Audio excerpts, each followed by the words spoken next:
are very pleased to welcome back to the Basilica this morning Mr. Joshua Clemmons from Dallas, and he currently works as a pastoral associate at Christ the King Catholic Church in Dallas, Texas. He is getting ready to move with his wife and two sons to Spring, Texas, north of Houston, where he will be working at Frasanti High School. And Joshua received his master's in theology from the University of Dallas, and he serves now there, currently serving as an adjunct professor of theology. He entered the Catholic Church from being a Methodist, and he loves the Carmelite spiritual tradition and says of himself that he is probably a little too inclined towards discussions pertaining to religion and politics. So we welcome Joshua. He spoke about St. Thérèse and from fear to confidence several months ago. And so we're very happy to welcome you back, Joshua, to speak about St. Thérèse and spiritual confidence. So welcome.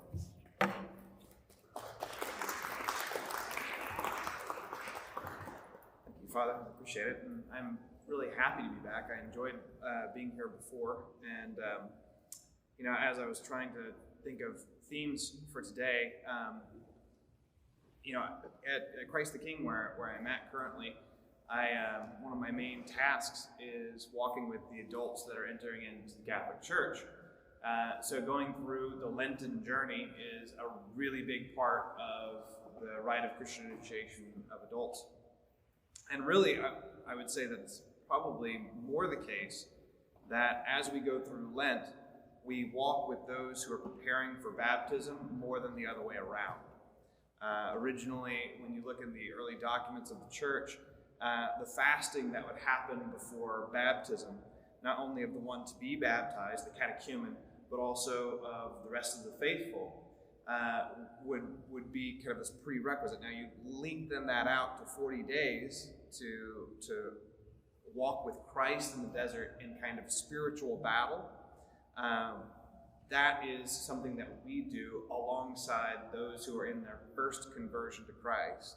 The conversion that begins with the sparks of grace and faith and ultimately terminates in baptism and confirmation and Eucharist, or initiation sacraments.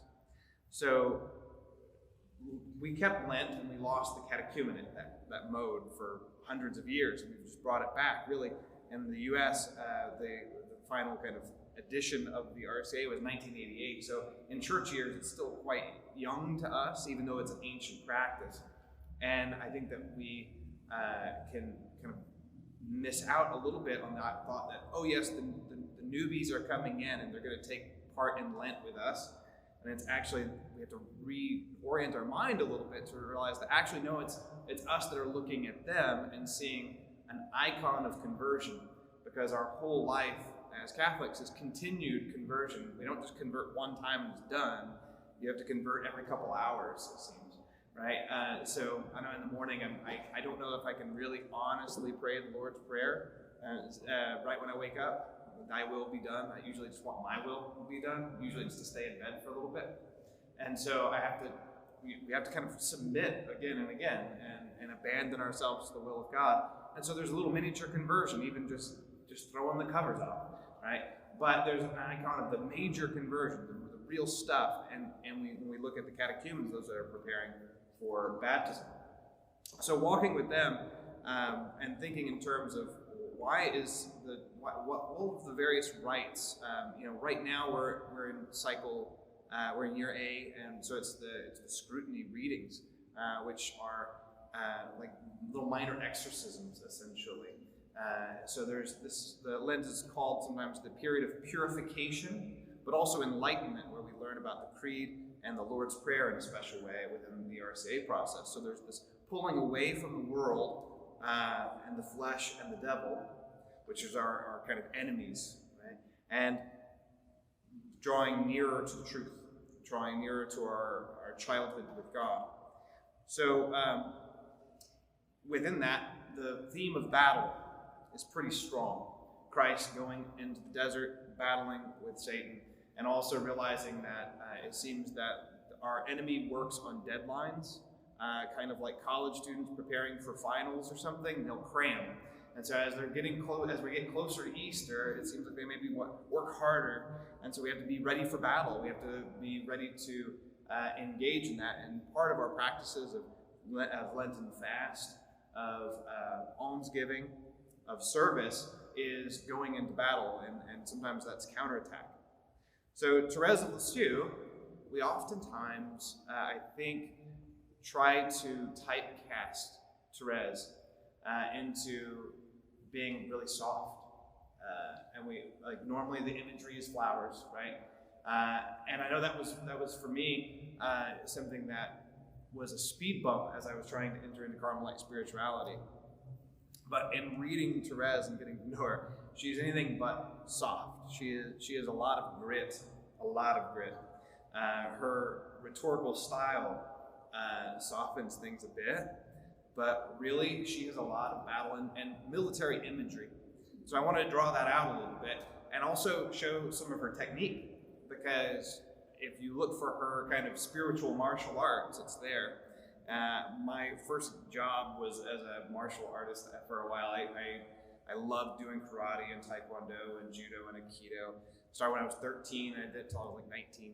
And so anything that's like this kind of imagery just pops out to me anyway, and I'm like, that's strategy, that's like chess match. And I have a different appreciation for it. So I was relieved to find, in some ways, that this makes up something essential within our Catholic spirituality anyway, what we might call military prudence. So you're familiar with the cardinal virtues, right? The 4 cardinal virtues: prudence, justice, fortitude, temperance. Then you have 3 that are theological: faith, hope, and love. Well, when we're baptized, those cardinal virtues, we get another set of them, right? This is some of the theology. They're called infused cardinal virtues. There's an acquired kind, and there's also infused. So there's a prudence that's peculiar to a Christian. There's a justice that's peculiar to a Christian. There's temperance and fortitude peculiar to a Christian. Martyrdom is the ultimate mark of that fortitude that is peculiar to a Christian. That would be infused. That would be willing to face death in light of Christ and seeing what goes beyond. Well, that's not all, right? We can go even deeper. Within justice, you have different species of sorts of justice. You have social justice, or legal justice is what's sometimes called. You have distributive and communicative justice as well. But in prudence, there are 3 kinds that are laid out. We draw this from Aristotle. It comes through Thomas Aquinas. So I'm really quoting Thomas Aquinas, and I've left you I'm going to be a little bit of a tour guide of a lot of writings, mainly from doctors of the church, and my patron, St. Ignatius of Loyola, kind of read through the lens of Thérèse. But right now, with Thomas Aquinas, we'll look at the subjective parts of prudence. One he calls political and regnative, or legislative prudence. This is the prudence of a king or a subject, depending. If you are a subject, then you have to be prudent in how you live your life within civil society, or in a sense, under Christ the King, right? In the ecclesial context, we're part of the city of God, and so there's a kind of prudence that we have in obedience.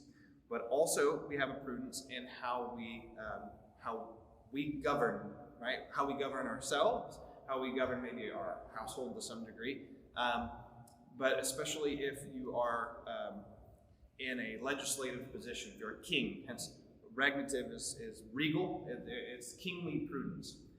Anytime you vote, you're exercising this kind of prudence. It's not simply as a subject at that moment, it's also as a kind of, you're participating in kind of kingly office. So that's one kind of prudence. Another kind is called domestic or economic prudence. This is the kind of prudence you have in running a household, and largely it has to do with how you handle material goods. Really anything we do with economics or even in the market would be kind of a domestic prudence by extension. And then lastly, military prudence. Thomas Aquinas says of this, he says, nature has a twofold tendency. First, to govern each thing in itself, Secondly, to withstand outward assailants and corruptives. And for this reason, she has provided animals not only with the concupiscible faculty, that is, the desire for pleasure and the avoidance of pain, whereby they are moved to that which is conducive to their well-being, but also with the irascible power, or that's kind of like your fight or flight reflex, right? You have that baked into the pie, whereby the animal withstands an assailant. Therefore, in those things also which are in accordance with reason, there should not only be political prudence, which disposes in a suitable manner such things as belong to the common good, but also a military prudence, whereby hostile attacks are repelled. So basically, in natural law, in the very constitution of things, we can see military prudence all over the place. So over the course of Christmas break, I decided I was going to take my 5-year-old on a walk just to get him out of the house. We were in Arkansas. We were walking along, and I said, "We're going to take a philosophical walk, son. We're just going to go. We're going to walk and talk." And he kind of got ready for the challenge of this. He's like, "I'm going to walk with my dad." And it was really neat to watch him do this because I wasn't expecting it. But he's like, "Okay." I was like, "What do you want to talk about? Do you have any big questions?" He's like, "Yes. Why is Russia and Ukraine in war?" Right? I was like, where did he pick this up, right? And he was trying to be a deep, talk adult things, right? But now I'm on the hook. I'm like, well, gosh, I'm gonna have to answer this. And so I went by way of military prudence. So we were outside in Arkansas, we could walk around, and we could find it all over nature, right? You could go and look at a plant. You could look at a rose and see the thorns, right? You can see it's there. There's something to repel assailants. And so we kind of talked about that piece of the puzzle of life. Well, it happens in the spiritual life as well, right? Spiritual warfare is one of those pieces that we should talk about, we should think about, we should try to be prudent about, and perhaps we can learn. Is there something kind of like this learning that we've found in the church? Is there a kind of martial arts? Are there black belts in this? I would maybe put myself at like a white or yellow belt level. But Thérèse is definitely upper level black belt, and her kind of spiritual martial arts, if you will. But it is in her writings. Check it out. And Thérèse the warrior, right? This is where we're going to go. She says, "When I was reading the tales of the patriotic actions of French heroines, in particular those of the then venerable, now Saint Joan of Arc, I had a great desire to imitate them." So she talks about this kind of magnanimous stirring in her soul, but that is something that is stirring toward acts of heroism that were peculiarly a kind of military heroism, right? Joan of Arc.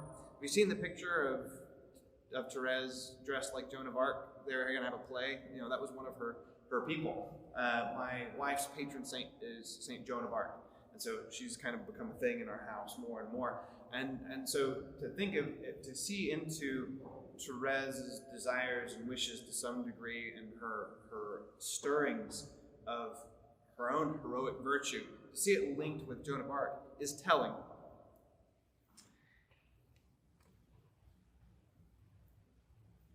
And she does receive some learning in this space, especially from her sister Marie. Like those illustrious warriors who teach their children the craft of weaponry, that is how she, Marie, spoke to me about the combats of life, about the palm that is given to those who are victorious. Marie talked to me still more about the everlasting riches that it's easy to store up each day, about how unfortunate it is to pass by without wanting to take the trouble to reach out our hand to take them. Then she indicated to me the way to be holy through faithfulness in the smallest of things. So Thérèse's little way is in part an elaboration on combat, right? The combats of life. Life is a battlefield. Not just love is a battlefield, right? Life itself is how she's going to go about battling, and her little daily battles are being faithful in the small things. But the fact that she's learning it is appealing to me, because it goes back to some of the other early warriors in the church. For the first 300 years or so of church life, it was obviously a battle to be a Christian. If you're a bishop, you're going to be martyred, basically. Martyrdom just meant witness. If you're going to witness to your faith, it means you're going to battle all the way, and you're going to have that high level of fortitude to battle unto the death, as it were. Anthony of the Desert is one who comes after the legalization of Christianity, large in part, right? And he sees that there's kind of a corruption of Christianity. This sense of witness isn't simply going to the cross. So the daily martyrdom of a life of penance. Anthony of the Desert hears, "Go and sell all that you have and follow me," and takes it literally, and he goes out into the desert and goes to battle. And so a lot of what you might find in, say, St. Ignatius of Loyola and the spiritual exercises and the rules for discernment of spirits and his kind of battle manual, you'll find a lot of those themes quite explicit in St. Anthony of the Desert. Which is one of our first hagiographies, or one of our first stories of a holy person that was published. Like, here's a saint. One of the first major saint stories is Anthony of the Desert. He's kind of seen as the father of monasticism. He's also, his story was related to somebody like St. Augustine, who it inspired St. Augustine, along with Paul and a couple others, to think in terms of his own conversion and hence we have the Confessions of St. Augustine, in part because of people like St. Anthony. St. Anthony was also someone who was relayed to us by a doctor of the church, St. Athanasius, who would go and see him. So St. Athanasius says of St. Anthony that he taught them, that is, anybody who came to see him, how to defeat their plans, the various demons or diabolical plans. Telling these disciples, telling them of the weakness and the craft of those who possess them. Thus, each one, as though prepared by him for battle, came down from the mountain, braving the designs of the devil and his demons. So those who would go out to the desert to see St. Anthony of the Desert would basically get military advice on how to go about their daily life, how to get beyond the designs of the diabolical. Now, this idea of life as a battle goes on. Thérèse of Lisieux, back to her. She says, "Oh, no, I'm not afraid of living a long life," right? For Thérèse, by the time she's writing this, she can say with St. Paul, "To me, to live is Christ and to die is gain." But she's saying, I'm not worried about living a long life. I'm not refusing the battle, because the Lord is the rock on whom I am lifted up, who trains my hands for war and my fingers for battle. He is my shield. I take refuge in him. So I hope that just this little brief kind of introduction shows that there's this aspect of Thérèse that sees life as a battle, and the way she's going about battle is faithfulness in the small things. Her little way is, in some ways, a battle plan. Now, from here on out, in the next two, like this session and the next session at 11, we're going to get as far as we can now with the time allotted before we have a kind of interim break for confession and for prayer. And then when we come back, we'll pick up where we left off. How many of you have heard of St. Ignatius of Loyola's spiritual exercises and the rules for the discernment of spirits? Raise your hands. Okay, cool. All right, so some of you have and some of you haven't. So some of this will be completely brand new, and others it will be a little bit old hat to some degree. But my desire is to go through the first 14 rules for the discernment of spirits that have come to us within our Catholic tradition through St. Ignatius of Loyola. But that's just kind of the structure. Then we'll look at Thérèse of Lisieux and how she is an embodiment of all of these various kind of rules for engagement. Now, I'll just note that these 14 rules are meant for someone kind of at the beginning phases of the spiritual exercises of Ignatius. Ignatius, he's my patron saint, so that's one of the reasons I bring him into dialogue with the Carmelite tradition. I think that he's better read from the lens of Carmel, actually. I was telling Father Jorge, because he was hey, be careful about it. You know, you're not a Jesuit, you're going to be a Carmelite. And I was like, okay, all right. I said, you know what, St. Ignatius would have been a Carmelite if he had come after Teresa of Avila, I bet. So that's hopefully they'll think that's fine. But But my affection for him is similar. He had he, like Thérèse of Lisieux, had these noble aspirations to heroism and chivalry, and he read the books about it. I grew up doing martial arts stuff, and I liked Bruce Lee, and I liked action movies. And but the thing was that it fell short for him after he got knocked in the leg by a cannonball and was convalescing. And the French sent him back to Spain, but he was convalescing, and he didn't have a heck of a lot to do. He couldn't be real busy, so he read the lives of the saints, and he read the story of Christ's life, and he found himself stirred in a similar way to heroism, but it was the heroism of sainthood. It was not simply this worldly military prudence, but a heavenly military prudence that was calling him more and more, and he found himself consoled with a staying power. That his bravery and his resolve and his perseverance wasn't something that was a spark in the pan that comes from kind of a dopamine rush or an adrenaline rush of thinking about what it would be to be a chivalric hero, but instead it was something much deeper, and he pursued that all the way into a life of great holiness. And so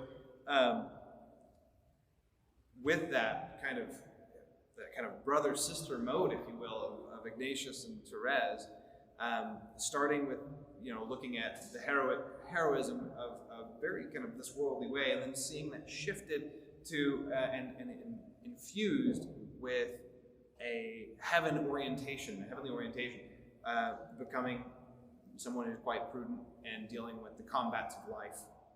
So these rules are the first 14. There's another 8 set of rules that he gives later that have to do with nuance, but the nuance of various attacks. So don't think that this is all there is for Ignatius, so that we're being comprehensive here. We're not being comprehensive. This is really a kind of Theresian Appreciation Day, where we're going to look and appreciate Thérèse's kind of an aspect that can be neglected, and we're going to break her out of her box a little bit. But at the same time, there should hopefully be some practical takeaways. All right, so it's these rules. It says, these rules are to help persons get in touch with and understand in some manner the diverse motions which are prompted in them, so that they may receive the good ones and expel the evil ones. These rules are more appropriate to the first week of the spiritual exercises.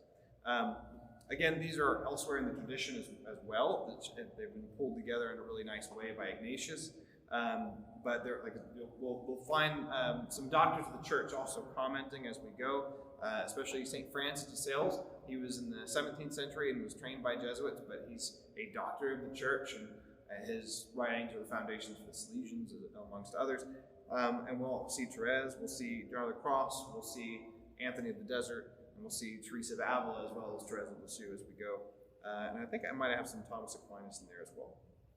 All right, in the case of those persons who go from mortal sin to mortal sin, the customary tactic of the enemy is to put before them illusory gratifications, prompting them to imagine sensual delights and pleasures, the better to hold them and make them grow in their vices and sins. With such person, the good spirit employs a contrary tactic through their rational power or moral judgment, causing pain and remorse in their conscience. Okay, so the disposition of someone who is going from bad to worse, things that, how does the enemy operate? On their reason or kind of their imagination?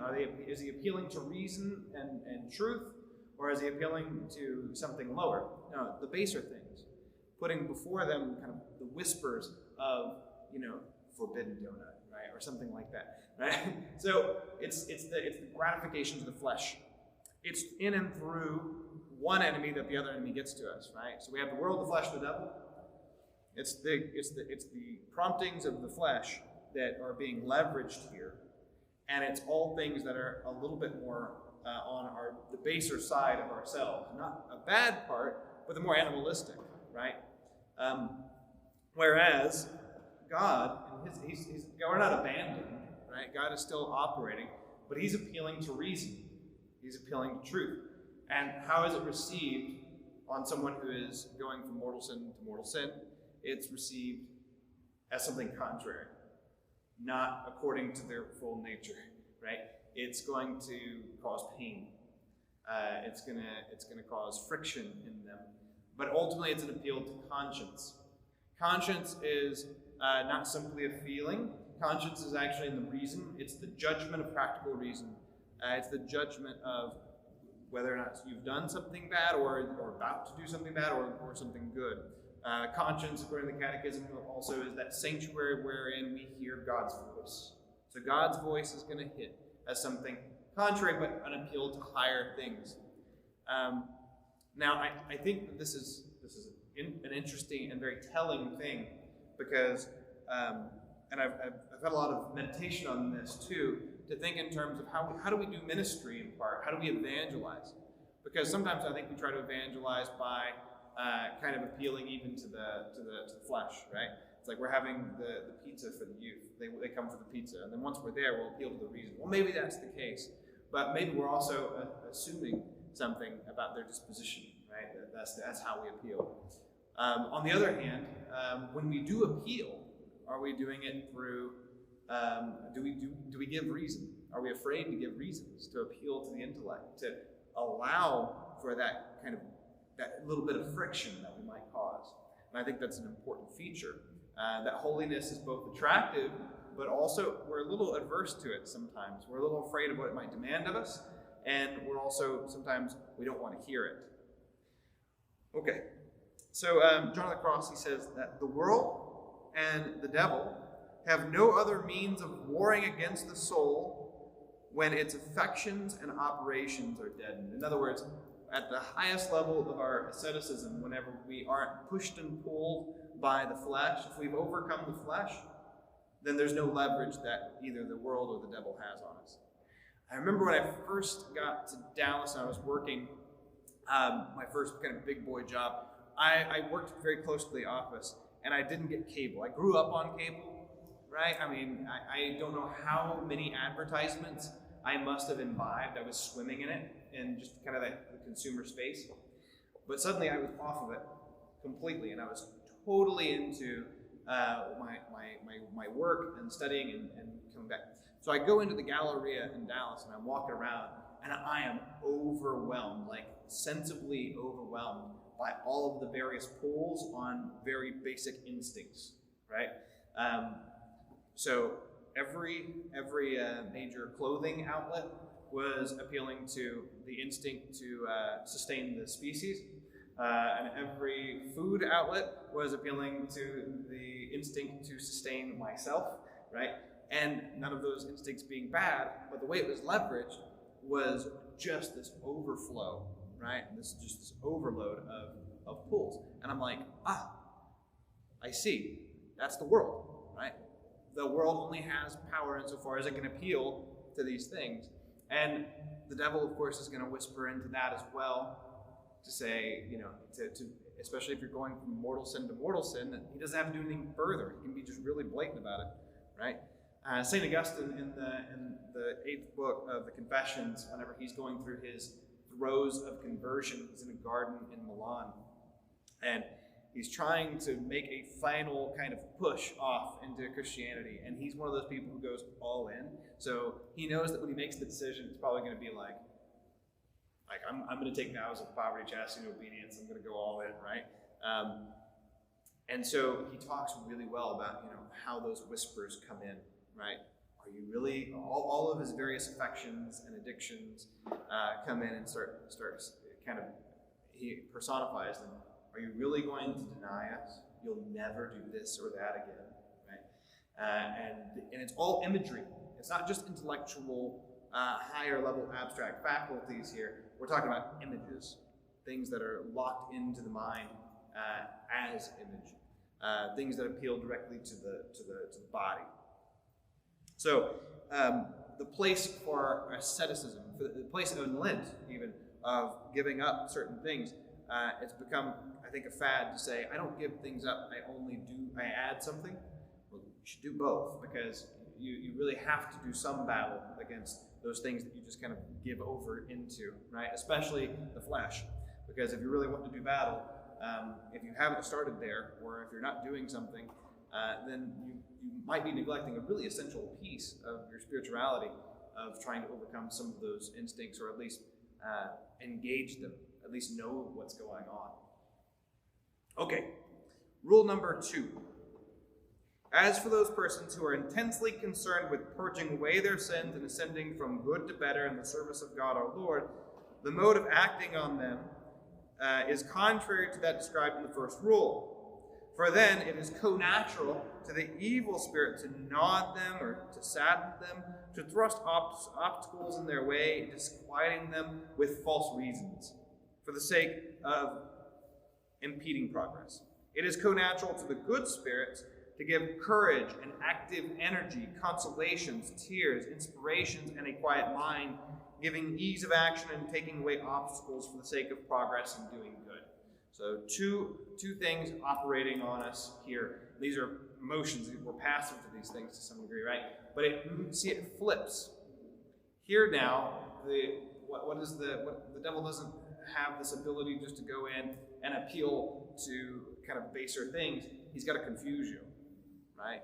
He's actually going to mess with the reason, and you don't want to be in a battle of wits with the diabolical, because they'll confuse the heck out of you. That's why it's just silent. You don't deal with them like you're dealing with a good theologian here. That's the one of those kind of the no-goes in spiritual warfare is you don't try to outsmart angelic minds. They will confuse you. On the other side, because this is for a person in a state of grace that's making progress. By the way, that one of the principles of the spiritual life is you can't stay still. You're either backsliding or you're moving forward. But there's no neutral, there's no idle. You have to be moving forward if you're in a good position. So this is for a person who's moving forward. God's voice is now more co-natural to them.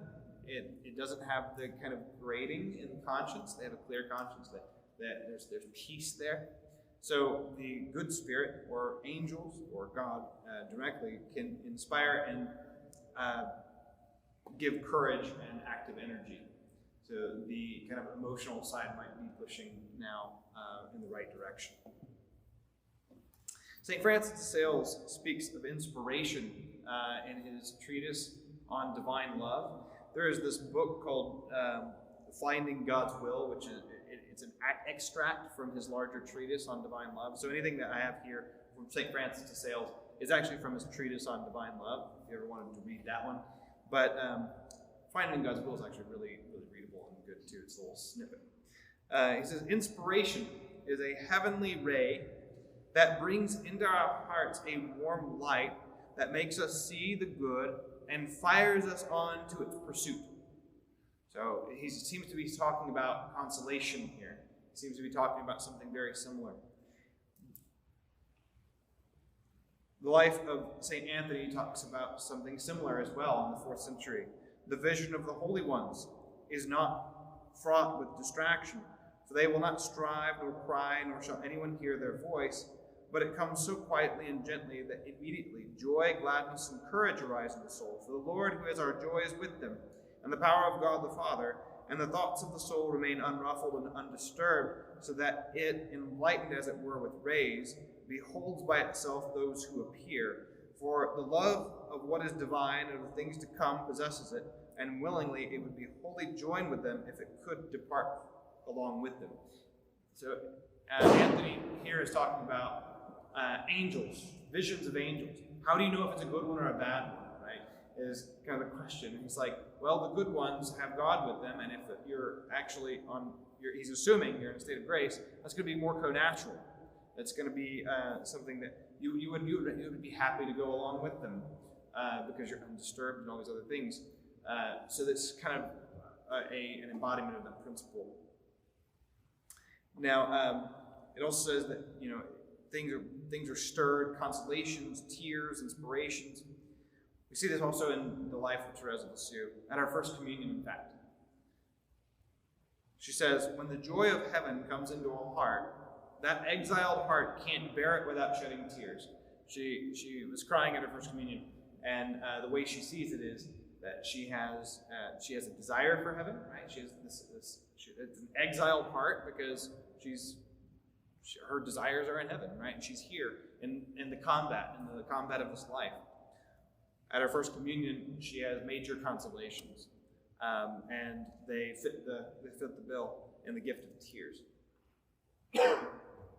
Excuse me. Okay. Rule number 3. So Ignatius goes a little bit more deeply into defining what is a consolation. What are these consolations? And etymologically, the word consolation works well. It gives solace, right? It's with solace. So the pain and the sadness of this life are overcome to some degree. Comfort might also be helpful here. This idea of fortification. Comfort is also giving courage or encouragement. So it is consoling, it is comforting. Those are some pieces that are interior to this. I take these from a commentary. So there's this little parenthesis that says spiritual consolation to distinguish it from other kinds of consolation. I find chocolate rather consoling, but that's not the kind of consolations that Ignatius is talking about. Those are consolations you have fully within your power. He's talking about specifically spiritual consolations that conduce on the more affective sphere to faith, hope, and charity.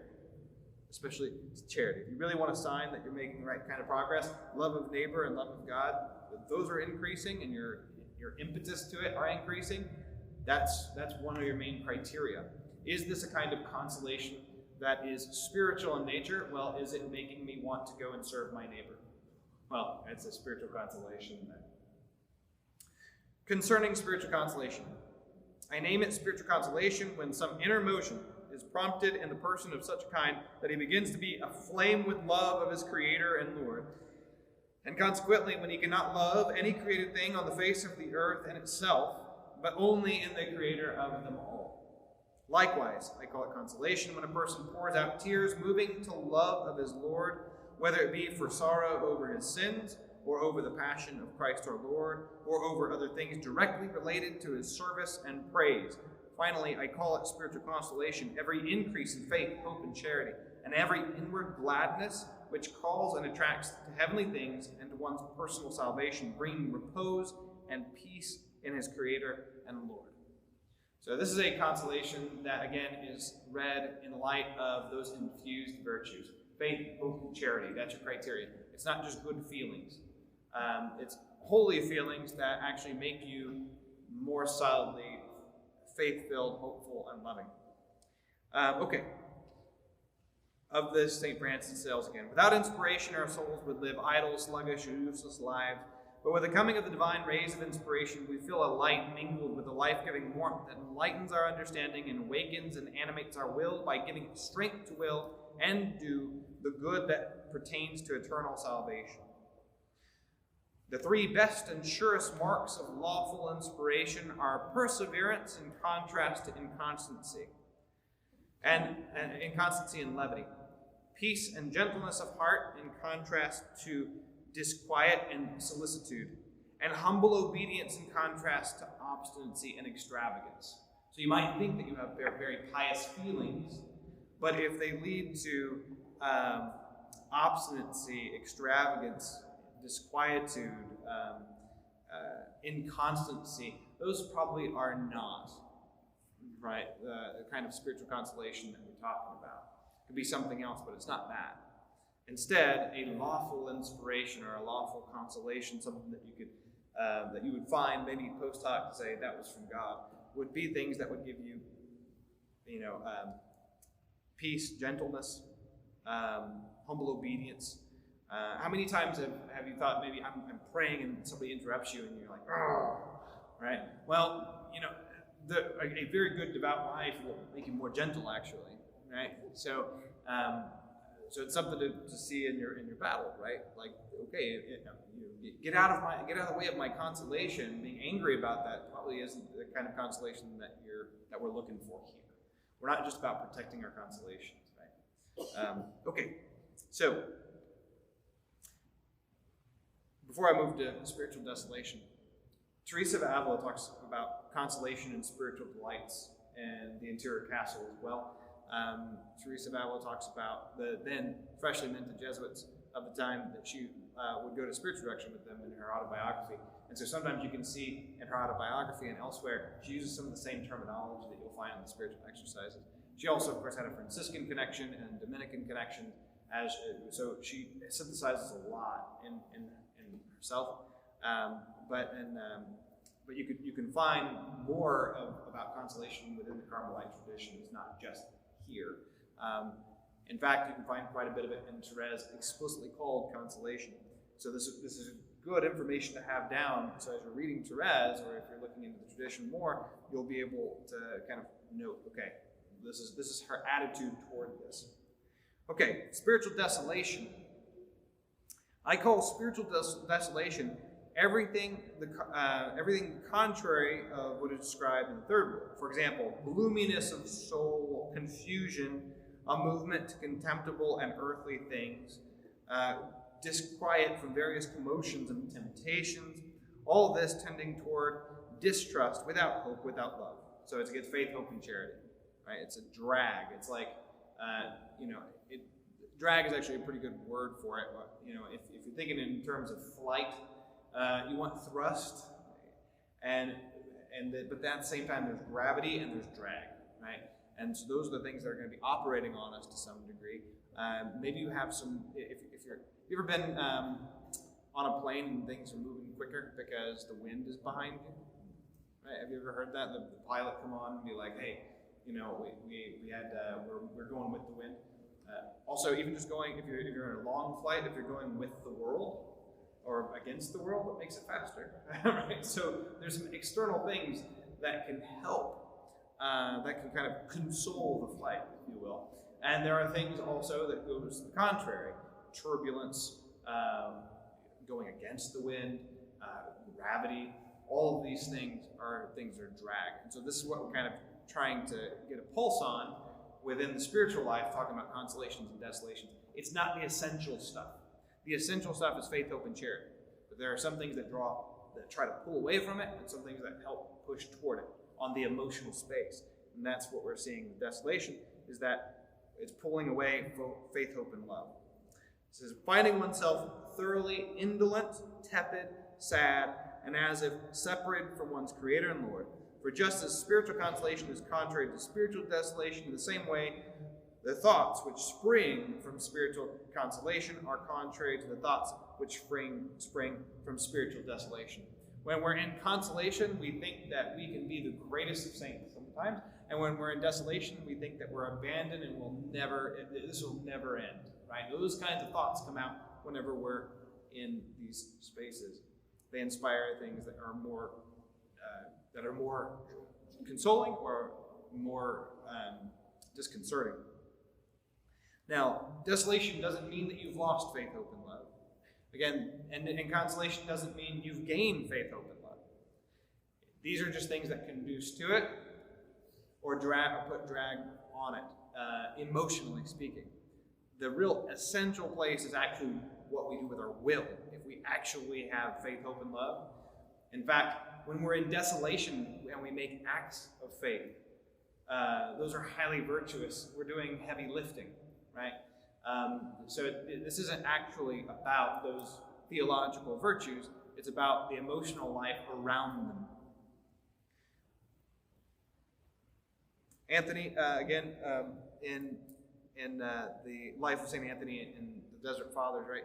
The inroad and the display of evil spirits is fraught with confusion, with din, with sounds and crying, such as the disturbance of boorish youths or robbers would occasion, from which arise fear in the heart, tumult, confusion of thought, dejection, hatred towards them who live a life of discipline, indifference, grief, remembrance of kinsfolk, and fear of death. Of course, these guys were hermits out in the desert, so remembrance of those things are going to make you sad.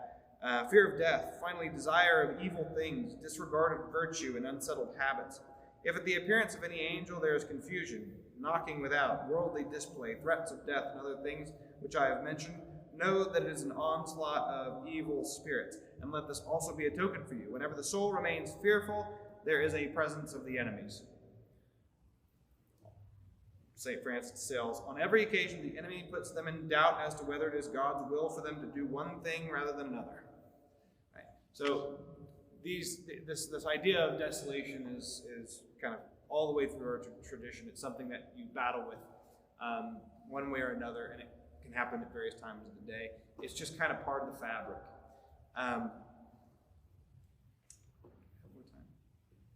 Man, I have the ... here is our cutoff. So we actually are at the 45-minute round. But before I jump off from here, we're going to go more in depth about consolation, desolation, and how to operate within them. This is just the descriptive side.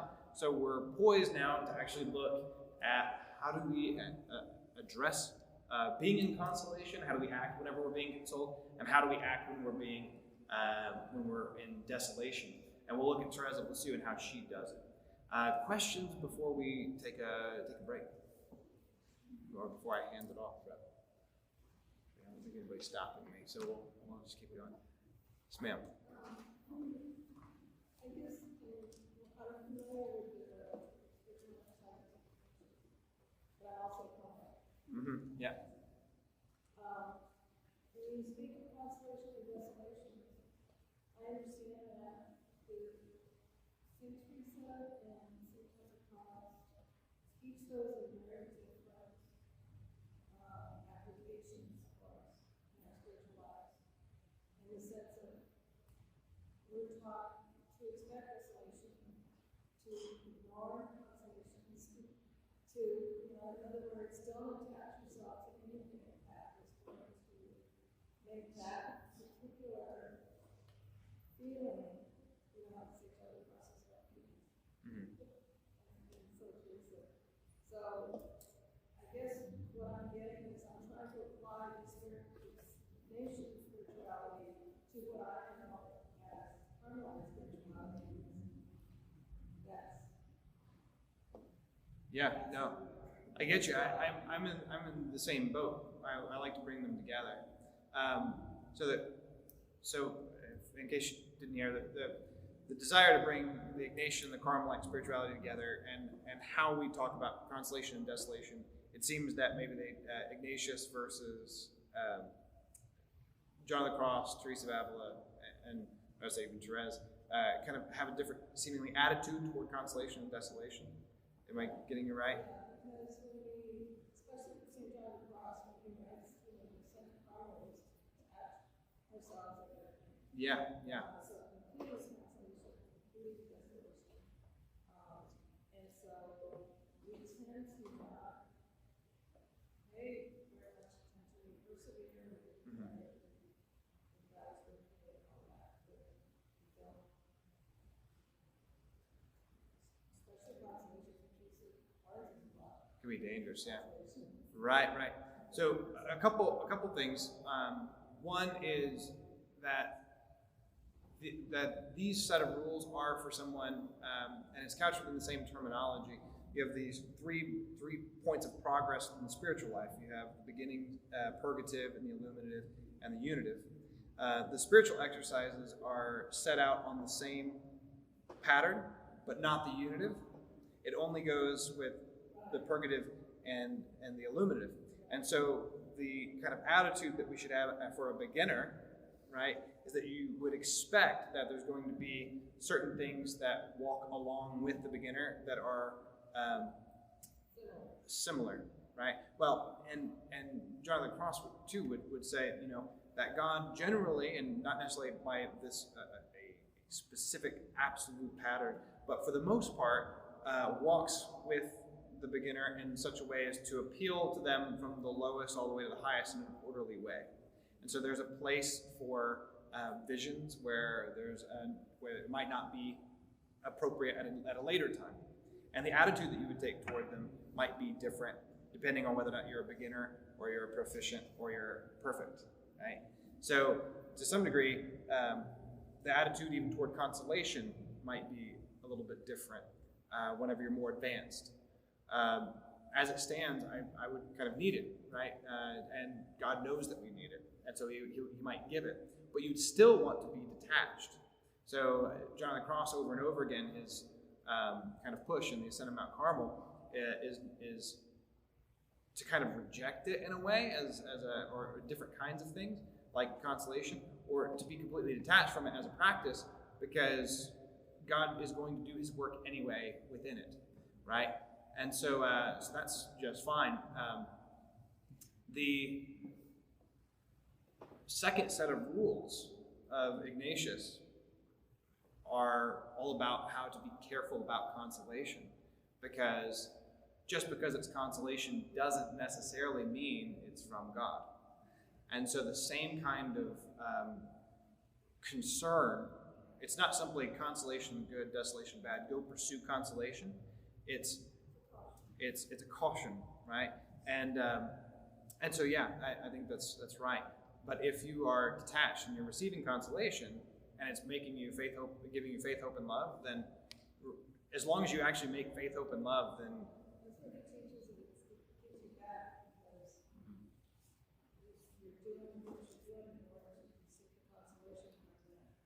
if you're doing it to receive the consolation, yeah, that would be a little bit.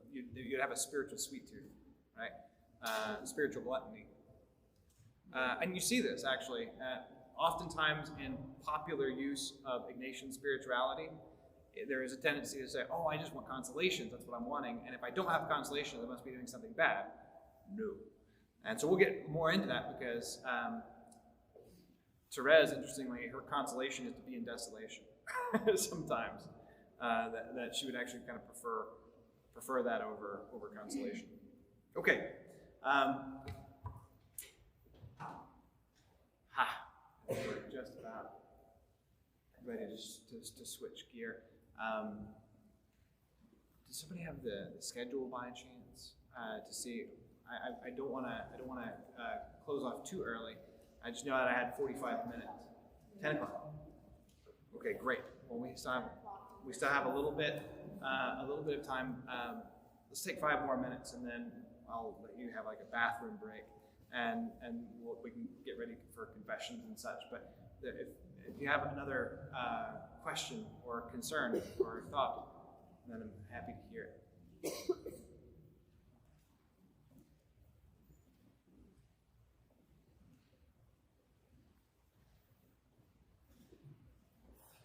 Okay, very good. Y'all been very patient going through some kind of heavy stuff here on a rainy day. So let's take our little break, and we'll come back.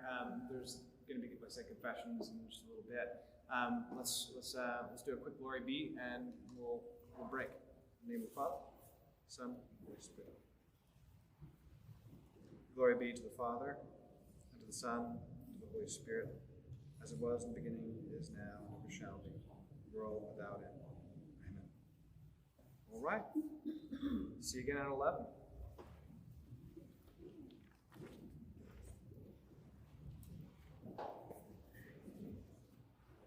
All right.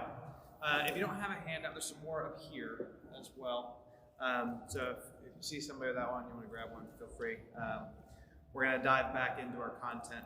And, you know, I'm giving you some, I would say there's some aspects of it that are beginning, but it's also can be kind of high level in a way. So, you know, my hope for you isn't necessarily that you take all the stuff, have it memorized, and walk out and go, I got all of that. It would be that it's not overwhelming, but it is maybe it cues more curiosity to dive deeper into the tradition. Maybe a side goal that I have, maybe even unconsciously, is maybe breaking down some of the false dichotomies between spiritualities within Catholicism, because oftentimes you're getting an angle on the same thing from different saints said in different ways, and so there's nuance. You'll find echoes of insights from Carmelite spirituality and people like Ignatius, and you'll hear Ignatius echoing through Carmelite spirituality too. So there's more and more to learn. As would it be expected, it's not something simple that we're talking about. We're talking about combat against the world, the flesh, and the devil, and we're dumb in that respect, right? We're not going to be real smart on it.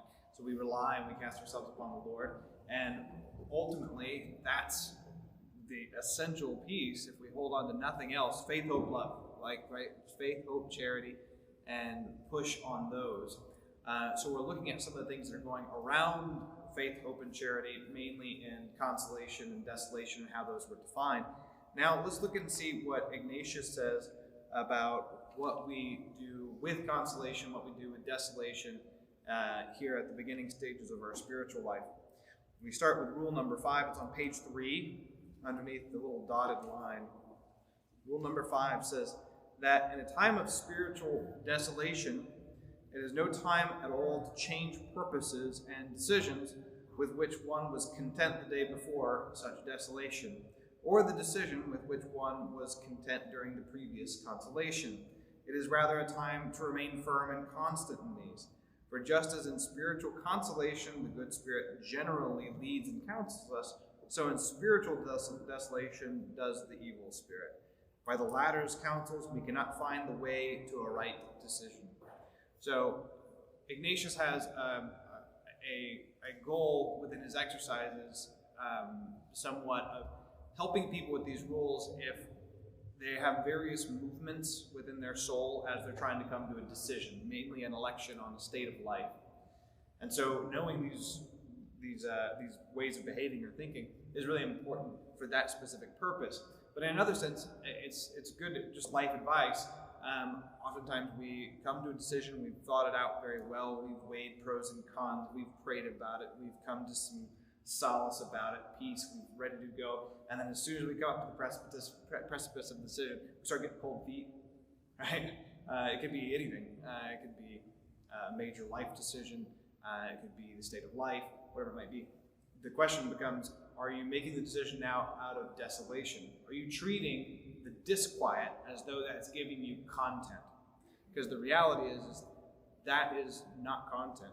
Desolation isn't necessarily a sign that you're not on the right track. It's not a sign of anything. So you have to kind of just dismiss it. It's kind of like if you're in a lab in high school and you're working on something and the petri dish gets touched by something and you're like, well, it's gone. You got to toss it out because it's been mixed in with other things. The experiment isn't pure. So desolation just doesn't give you any information. It's just something that's happening. And so now that's different than being constrained in conscience. Like you can have disquiet because you know it's the wrong thing to do. This is specifically desolation, like you're feeling a challenge to your faith, hope, and charity.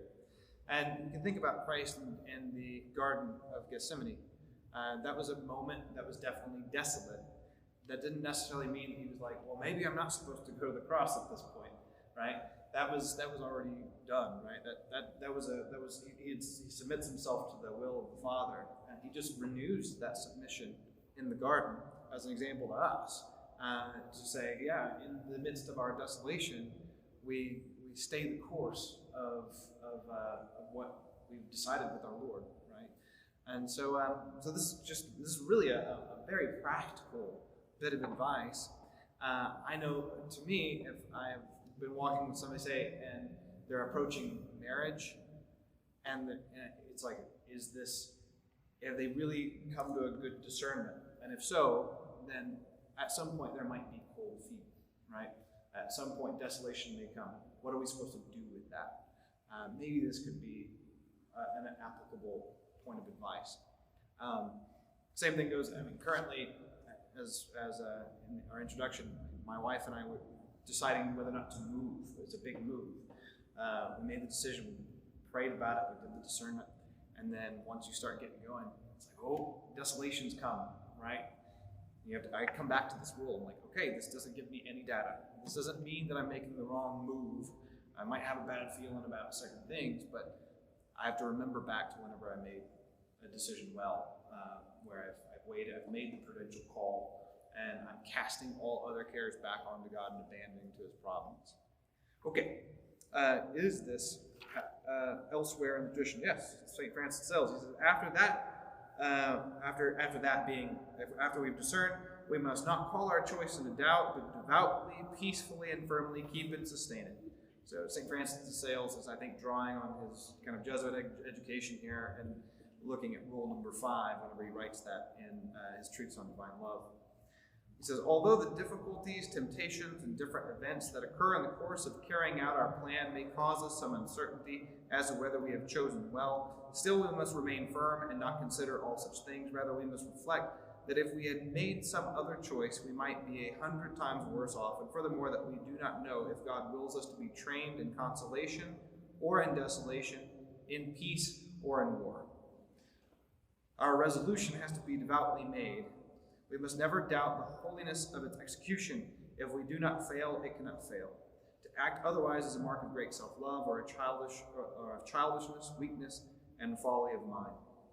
So he's commenting, I think, in a similar vein as Ignatius, St. Francis de Sales.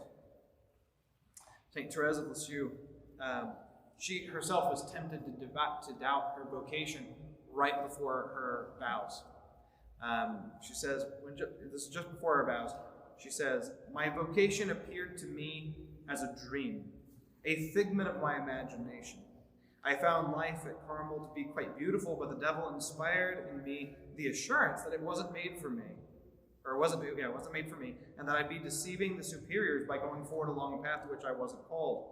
My darkness was so great that I could see or understand only one thing. I didn't have the calling. Right? So Thérèse of Lisieux was deep in desolation, right? Like plunged into desolation. She even calls out it was the devil that inspired that, right? And it was kind of an assurance. And she goes forward with it. So what does she do? Oh, how can I depict the anguish of my soul? It seemed to me an absurdity that shows that. It seemed to me an absurdity that shows that this temptation came from the devil. That if I told all my fears to my novice mistress, she was going to prevent me from pronouncing my holy vows. So she was also afraid of bringing forth the desolation and the temptation to the novice mistress, and she only sees it in retrospect that it was absurd. Because what does desolation do? It inspires thoughts that are contrary to such like a holy enterprise, right? It doesn't provide new and good information. The assurance is nothing. It's coming from that place of desolation. We'll come back to that little moment in her life to see how she combats it. But that's just an example of the kind of desolation that can come about after a decision well made. Rule number 6 says, granted that in spiritual desolation we ought not to change our previous purposes, it helps greatly to change ourselves intensely in ways contrary to the aforesaid desolation. For instance, by insisting more on prayer, on meditation, on much examination, on extending ourselves to do penance in some fitting manner. Now, this isn't always the case in some of the Carmelite tradition, like St. John of the Cross. We'll talk about some of these things elsewhere, in like Dark Night of the Soul. We're talking about somebody at the beginning stages, right? So, probably me, right? That's maybe many of you in here would be something similar. But oftentimes the case that a desolation comes upon us, it helps us to counterattack by saying, well, I guess if it is from the devil, he's just going to make me pray more. Right? I'm going to read some more scripture. I'm going to examine my conscience. I'm going to go to confession. I'm going to do a little more penance. Anthony of the Desert says similar. We ought to fear God only and despise the demons and be in no fear of them. But the more they do these things, the more let us intensify our discipline against them, for a good life and faith in God is a great weapon. At any rate, they fear the fasting, the sleeplessness, the prayers, the meekness, the quietness, the contempt of money and vainglory, the humility, the love of the poor, the alms, the freedom from anger of the ascetics, and chief of all, their piety towards Christ. Wherefore they do all things that they may now have any that trample on them, knowing the grace given to the faithful against them by the Savior, when he says, Behold, I have given to you power to tread upon serpents and scorpions and upon all the power of the enemy. So in other words, St. Anthony of the Desert in the 4th century was saying something that Ignatius says again in the 16th century, and that we can counterattack by being more holy and doing more holy things.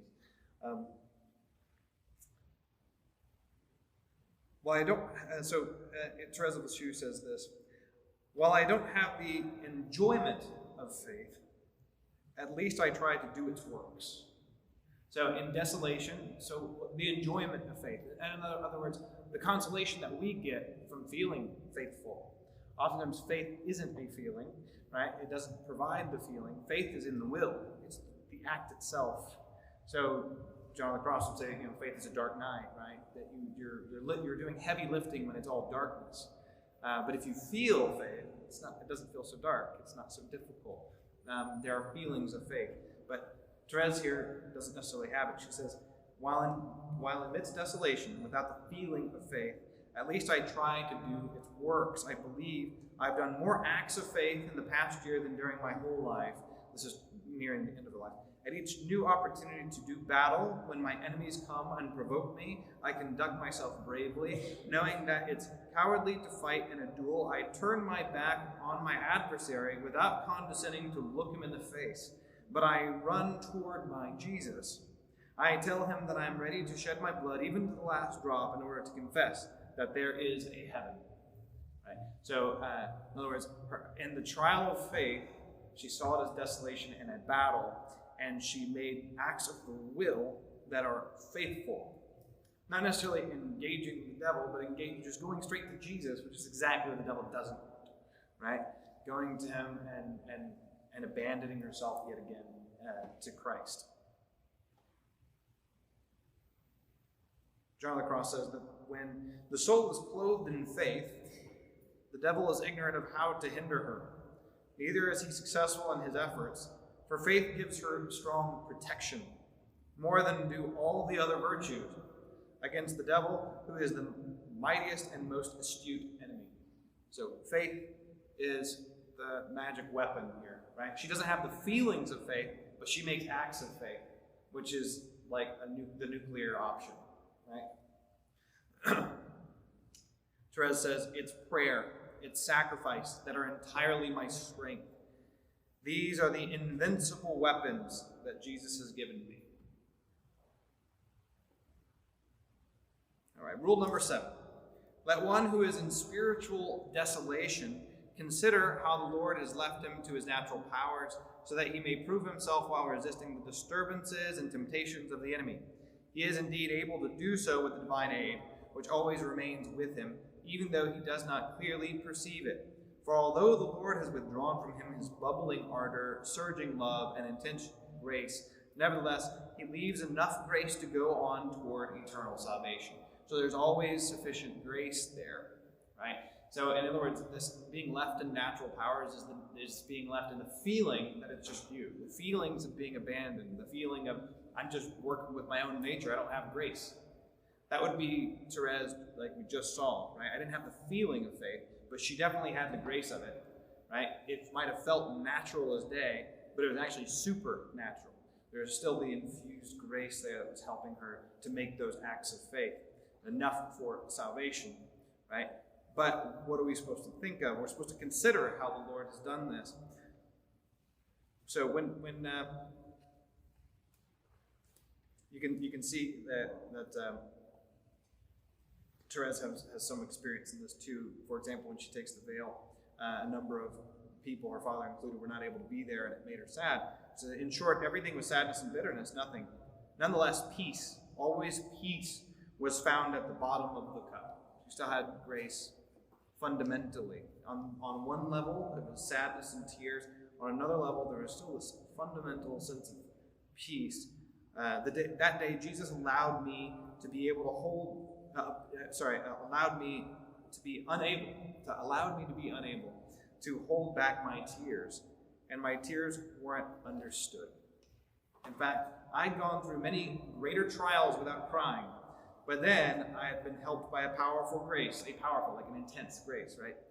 On the contrary, on the 24th, the day of the ceremony, Jesus left me to my own strength, and I showed how small I was. So here we see Thérèse again as kind of manifesting and embodying that rule of Ignatius and saying, yeah, that we might be left without bubbling ardor or intense grace in order to kind of learn our need, right, to be felt. And yet she still has peace at the bottom of the cup, right? How does she have this peace in knowing her own smallness? Well, this is one of the secrets for Thérèse. She knows the importance of humility, that her way is the way of being small. John the Cross says, true love receives all things that come from the beloved, prosperity, adversity, even chastisement, with the same evenness of soul, right? Peace at the bottom of the cup, since they are God's will, and they are his will. And they afford her joy and delight because, as St. John says, perfect charity casts out all fear.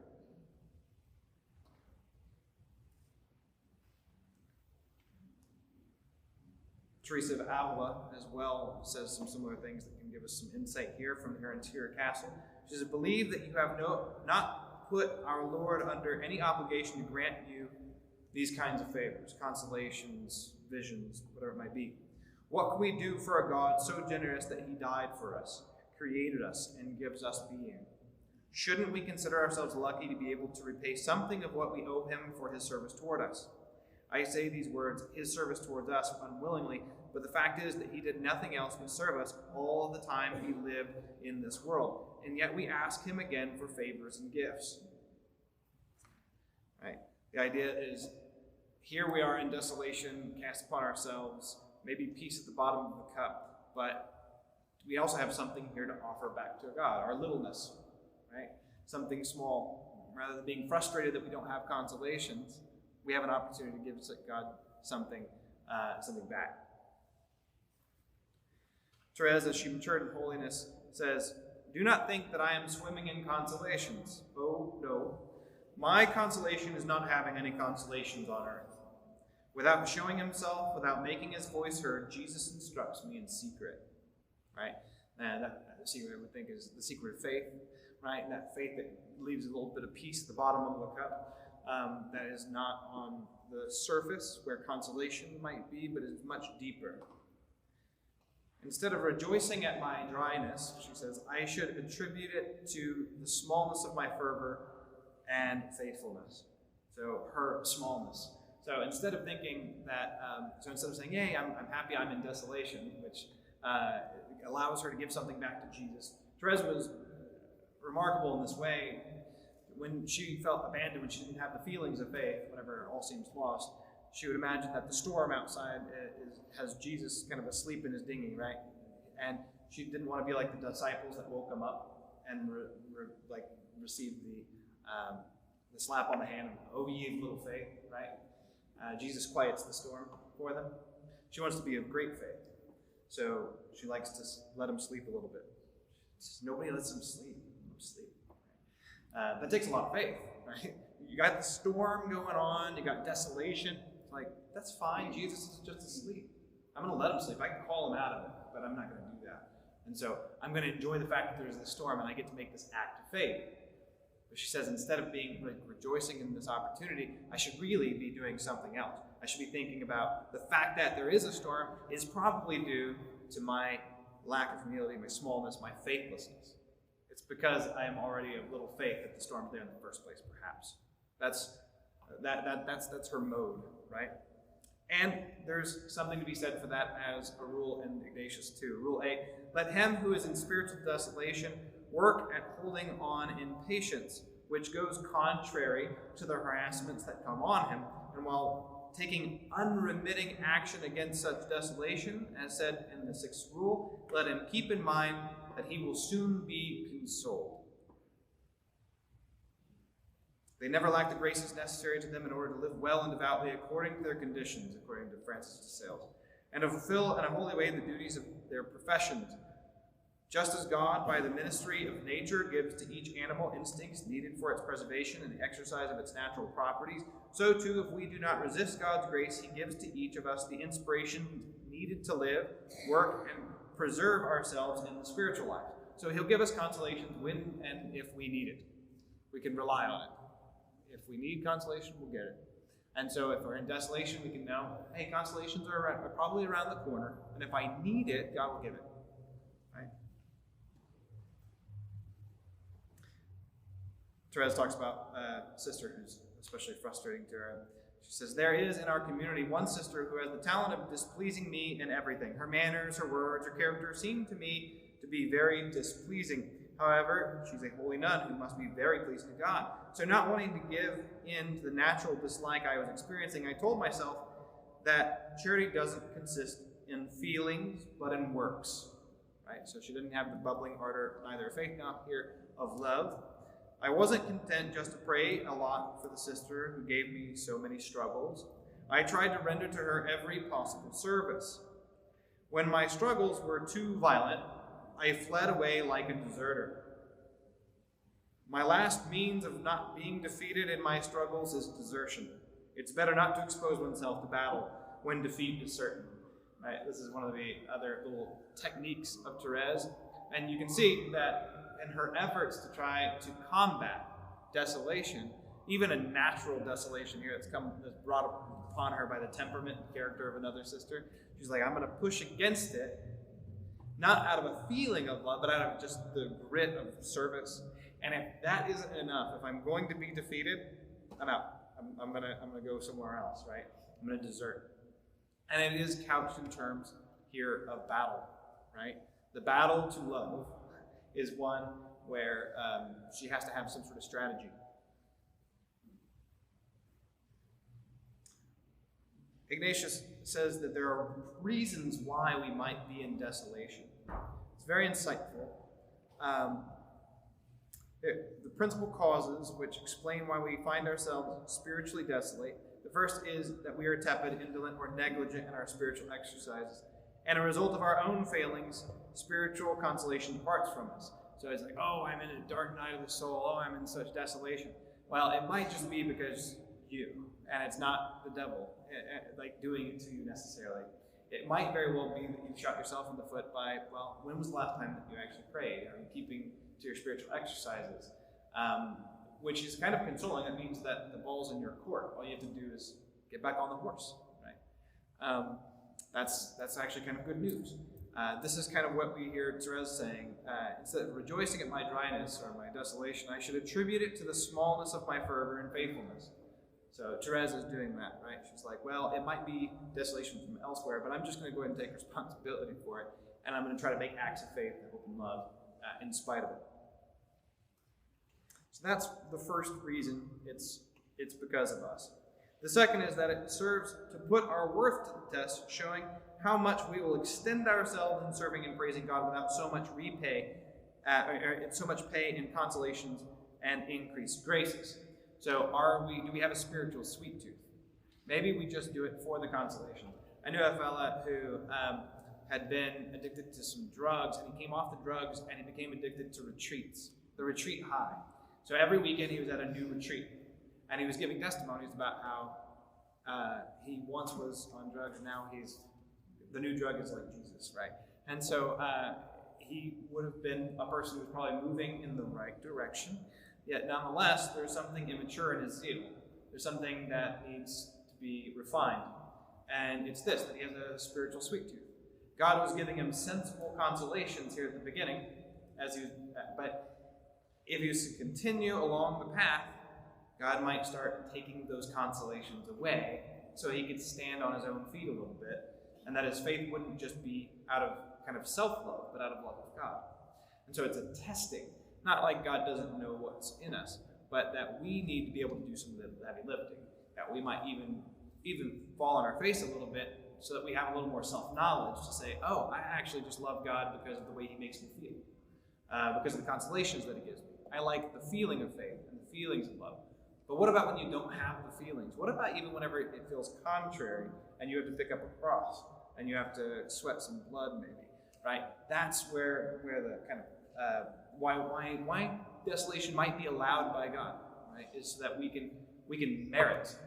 There's something meritorious in being tested and found faithful.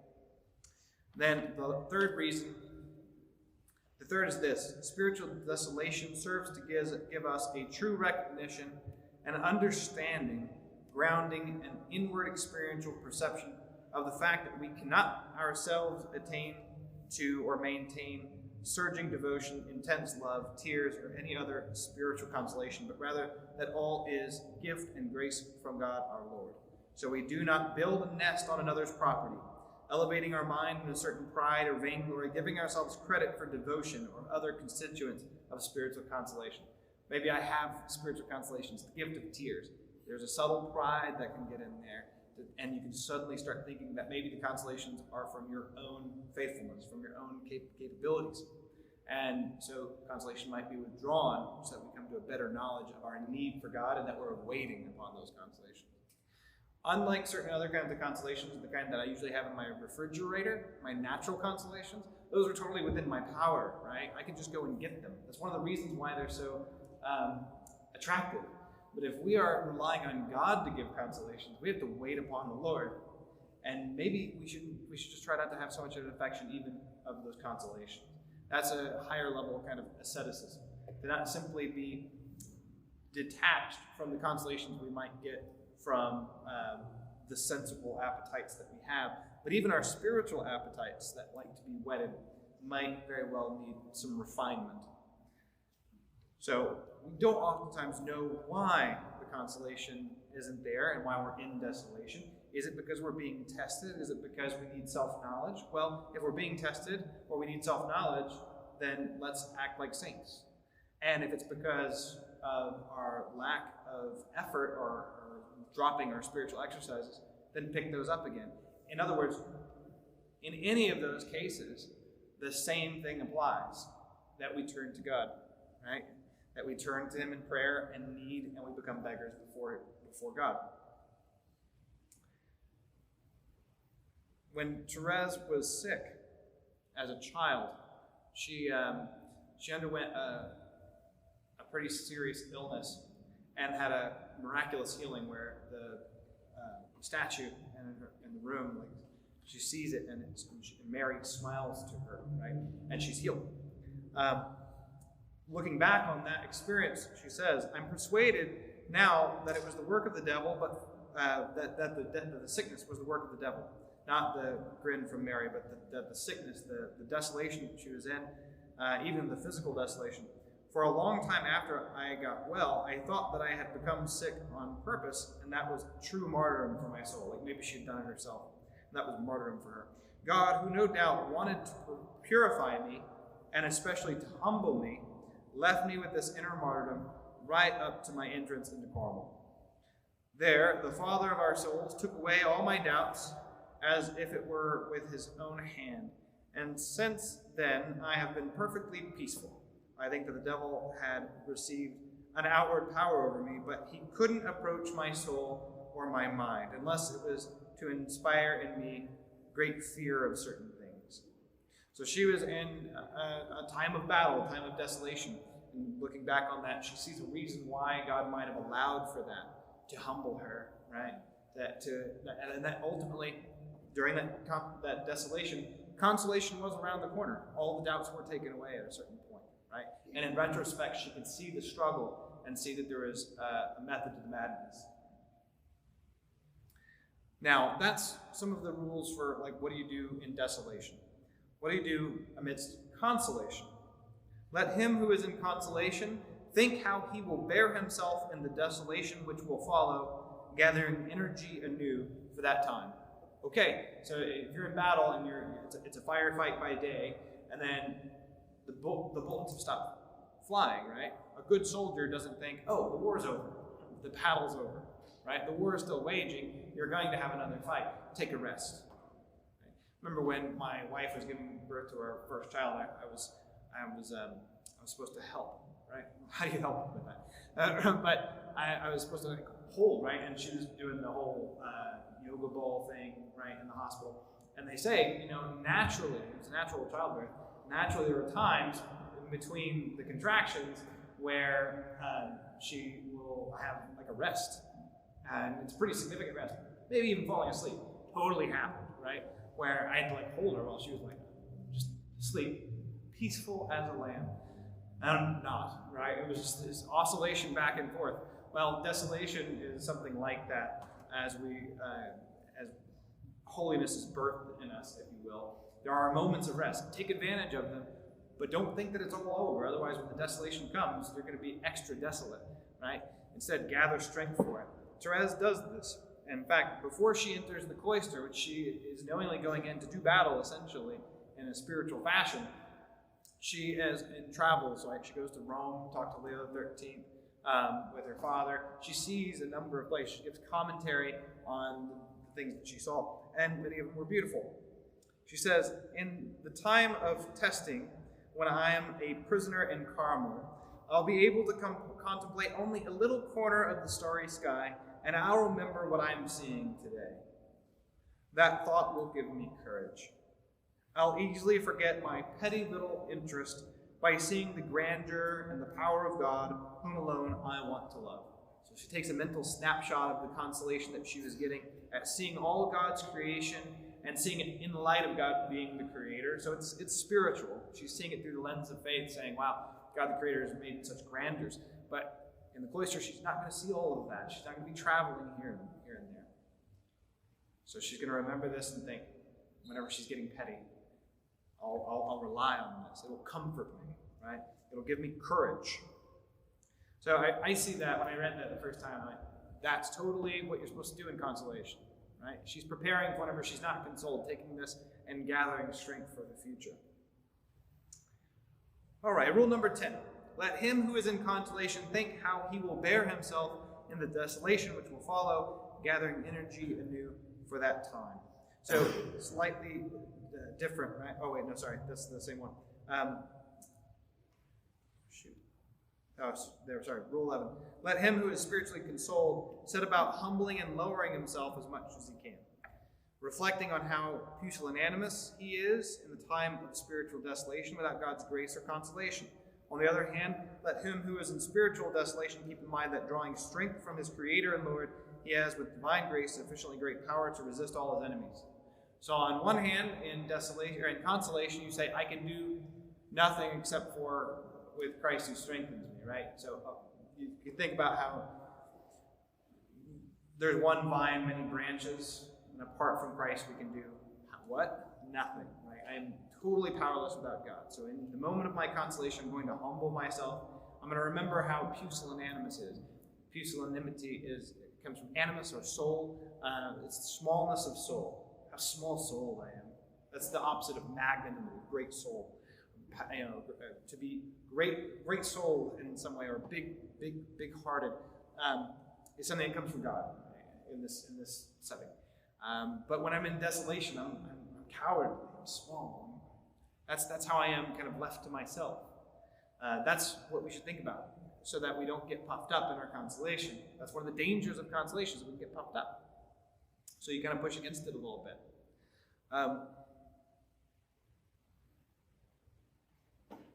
On the same rule, Ignatius also gives what to do in desolation again, right? On the other hand, in desolation, you say, I can do all things in Christ who strengthens me. So if you're in desolation, you need the strength. You need to be able to push it up and be more magnanimous. So on one hand, in consolation, you should try to be humble, and you should emphasize humility. And in desolation, you emphasize magnanimity, right? And hope. So this is actually good advice too. If you're trying to give somebody advice and they come and they're down, that's an appropriate time to give them the truth of the faith that conduce to building them up. If they come all built up, it might be the right time to give them the truths of the faith that take them down a notch, right? We want to have that kind of even keel, and the humble and the magnanimity go together. It's not like you get half and half. If you're 100% humble and 100% magnanimous, that's a healthy way of being both. It's neither pride and it's not false humility. False humility is usually pusillanimity. I'm so small, I can do nothing. And you mean it, and you actually don't do anything. Right? It's just a beat down to oneself. Magnanimity actually coexists with humility. And so false humility, it can slide in there.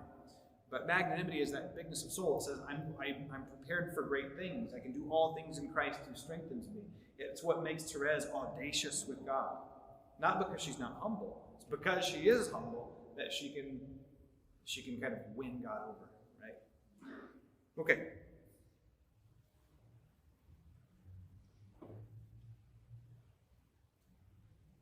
Thérèse again. In her dryness, Thérèse notes, I have noticed many times that Jesus doesn't want to give me, that is, food. He's nourishing me at every moment with a completely new nourishment. I find it within me without knowing how it got there. Now she's fairly advanced at this point, but what she's talking about here in part is that she's not getting just the junk food of spirituality. It's deeper. There's something deeper. She's kind of beyond consolation and desolation. Now, the next 3 sets of rules are images of how the enemy operates, using analogies.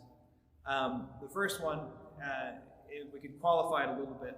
It's the difference between a man and a woman, but in this case, it's specifically a woman without virtue, right? It's not a good woman. This is a shrewish woman. So the enemy acts like a shrewish woman, being weak and willful. For it is connatural to such a woman and a quarrel with some man to back off when he boldly confronts her. And on the contrary, when losing courage, he begins to retreat. The anger, vengeance, and ferocity of the woman swells beyond measure. In like manner, it is connatural to the enemy to fall back and lose courage, with his temptations fading out, when the person performing spiritual exercises presents a bold front against the temptations of the enemy, by doing what is diametrically the opposite. If, on the contrary, the person engaged in spiritual exercise begins to be fearful and to lose courage while suffering temptations, there is no beast on the face of the earth so fierce as the enemy of humankind in prosecuting the wicked intention with such swelling malice. So if you're pusillanimous before temptation, it's going to get worse.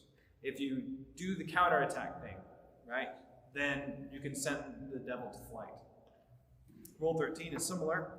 He behaves as a seducer in seeking to carry on a clandestine affair and not be exposed. When such a frivolous fellow makes dishonorable advances to the daughter of a good father or the wife of a good husband, he wants his words and seductions to be secret. On the contrary, he is greatly displeased when the daughter discovers to her father, or the wife to her husband, his fraudulent talk and lewd design, for he readily gathers that he will not be able to carry out the undertaking as he has initiated. In like manner, when the enemy of humankind insinuates into the faithful person his wiles and seductions, he intensely desires that they be received in secret and kept secret. It dispirits him greatly when one discloses them to a good confessor or to another spiritual person who is acquainted with the trickery and malice. For when his evident trickery is brought to light, he gets the idea that he will not be able to realize the evil plan he has set in motion. So, exposing the devil, right? Bringing it to confession, bringing it to a spiritual director or a holy person is another way of sending him to flight. And Thérèse, this is actually the strategy that Thérèse uses whenever she is in desolation before entering into her vows. She says that, again, her vocation appeared as a dream, a figment of my imagination. I found life at Carmel to be quite beautiful, and so on, right? If we skip down, she says, after I didn't have the calling, she goes on and tells her novice mistress, nonetheless.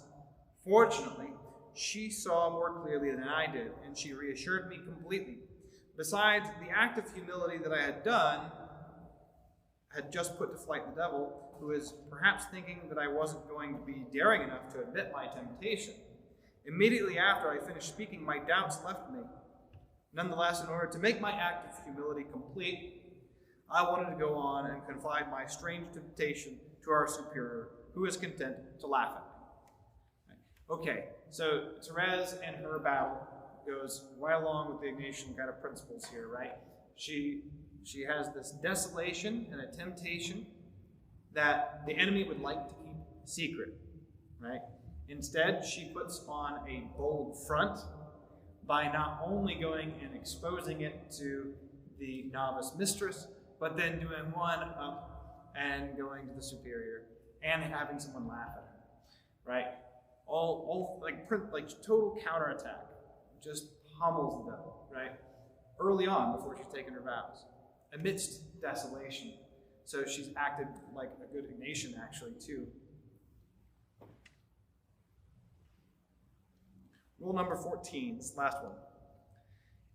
So also, in order to conquer and plunder what he desires, the enemy of humankind acts like a caudillo.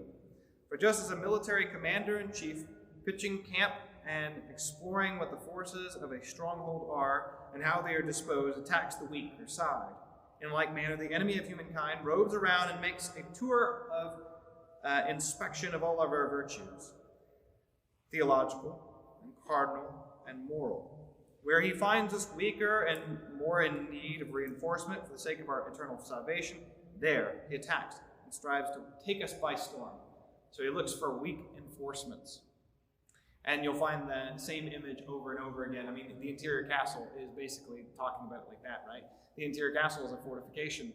So where's the devil going to attack? He's going to attack on the weak points, right? St. Thomas Aquinas talks about this too in his commentary on the Lord's Prayer. So the devil proceeds most cunningly in tempting us. Right? He operates like a skillful general when about to attack a fortified city. The exact same thing that Ignatius says Thomas Aquinas had said. He looks for the weak places in the object of his assault, and in that part where a man is most weak, he tempts him. He tempts man in those sins to which, after subduing his flesh, he is most inclined. So, this is interesting. After subduing the flesh, so not the obvious ones. Somebody who's kind of ascetic. This is an addition that Aquinas gives us. Where is the real weak point, right? Something that is almost spiritual. For instance, anger, pride, other spiritual sins. Your adversary, the devil, is a roaring lion, goeth about seeking whom he may devour. 1 Peter 5:8. Anthony, instead of reading that to you, I'll skip down a little bit to Thérèse of Avila, but Anthony of the Desert again, you'll hear him echoed saying the same. Love and fear of God. What more could you ask for? They are like two fortified castles from which one can wage war on the world and the devils. This is from Thérèse of Avila's The Way of Perfection. So love and fear of God, she sees and puts it in battalion terms again, right? You can wage war by having these spiritual faculties. John of the Cross, speaking of those who have advanced in the spiritual life, says that they are wondrously liberated from the hands of their enemies, the devil, the world, and the flesh. For when the sensory delight and gratification regarding things is quenched, neither the devil, nor the world, nor sensuality has arms or power against the spirit. So, also, again, battle and being able to wage war. Now, there's some kind of secret plays on this too, I guess. And it seems the appropriate rule to place these in. But the relationship with Mary is another facet.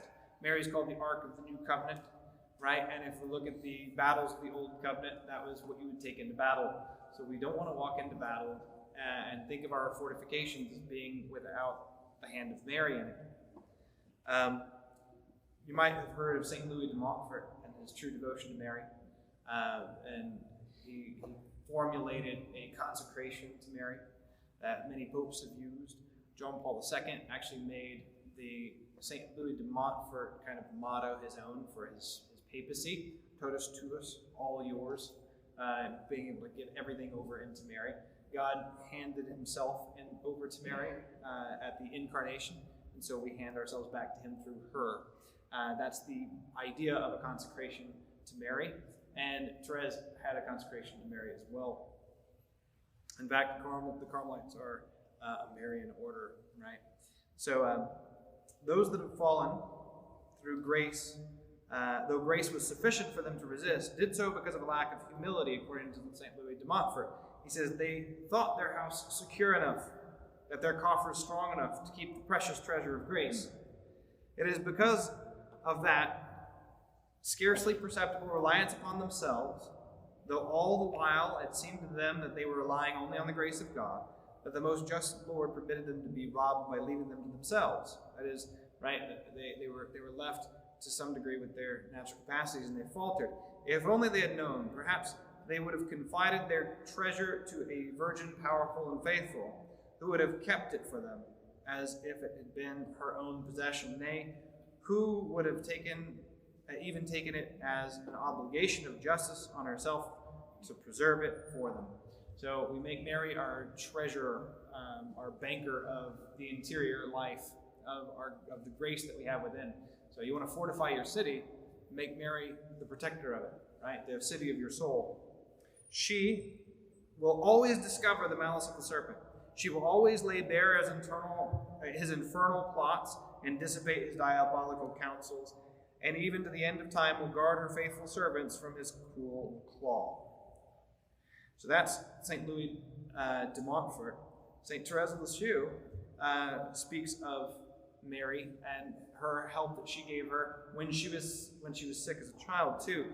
She said, "The illness that struck me came most certainly from the devil, who was furious at that is Pauline's entry into Carmel. He wanted to take revenge on me for the wrong that our family was to do to him in the future. But he didn't know the gentle Queen of Heaven was watching over her fragile little flower, and that she was smiling at her from her throne on high, and was getting ready to make the storm cease."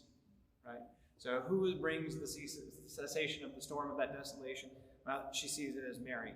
That she actually was the protector of the interior fortification of Thérèse. And actually, it's kind of admiring up here, Thérèse in heaven, speaking with Our Lady of Carmel, right? And so, sure enough, this is a good embodiment of this principle that we find here in the story of the soul. Thérèse had a Marian consecration. She says, "I put my whole heart into speaking to her, to consecrating myself to her, like a child who throws herself into her mother's arms and asks her to watch over her. It seems to me that the Blessed Virgin must have gazed at her little flower and smiled at her. Wasn't she the one whom she had cured with a visible smile? Hadn't she placed in the chalice of her little flower her Jesus, the flower of the fields, the lily of the valley?" She says, "I'm too little still to turn beautiful phrases in order to make you believe that I have a great deal of humility. I prefer to concur quite simply that the Almighty has done great things in the soul of the child of his divine mother. And the greatest is to have shown her how little, how powerless she is." So, in other words, one of the points of humility, but what I wanted to highlight here in this little quote was that she talks about herself as the child of his divine mother. That's like a little self-title, right? That her Marian consecration, this is central to her spirituality and to her kind of military strategy, if you will. So at that, we see, hopefully, how Thérèse of Lisieux, in her approach to the battle of life and her spirituality, is the best of all of what the doctors of the church will tell us. And yes, Carmelite spirituality, but actually all the spiritualities, whether it be the founder of monasticism, whether it be Ignatius of Loyola, whether it be Thomas Aquinas and the Dominicans, all of them are saying something similar, and we see them manifest in the story of the soul. Right? We see Thérèse using some of the same strategies. We have a great example of how to follow those rules for the discernment of spirits, how to operate and how to react and respond to being either in consolation or desolation. Ultimately, it comes down to the kind of grit of doing Christian spirituality. You need nothing more in your strategy than to continually flee to Christ, to entrust yourself to Mary, to make acts of faith, hope, and love, regardless of how you feel about it, and to continually protect humility and to fend against being a small-souled humility that should live together with this magnanimous spirit. We should be audacious only insofar as we are willing to humble ourselves to God. So at that, together, I figured we could pray this prayer to St. Thérèse of Lisieux, and I will end. In the name of the Father, and the Soul, Father, Son, and Holy Spirit. O little Saint Teresa of the child Jesus, who during your short life on earth became a mirror of angelic purity, of love strong as death, and of wholehearted abandonment to God. Now that you rejoice in the reward of your virtue, cast a glance of pity on me, as I leave all things in your hands. Make my troubles your own. Speak a word for me to Our Lady Immaculate, whose flower of special love you were. To the Queen of Heaven, who smiled on you at the dawn of life, beg her, as the Queen of the heart of Jesus, to obtain for me, by her powerful intercession, the grace I yearn for so ardently at this moment, and that she join with it a blessing that may strengthen me during life. Defend me at the hour of death, and lead me straight on to a happy eternity. Amen. All right. Thank you, everyone.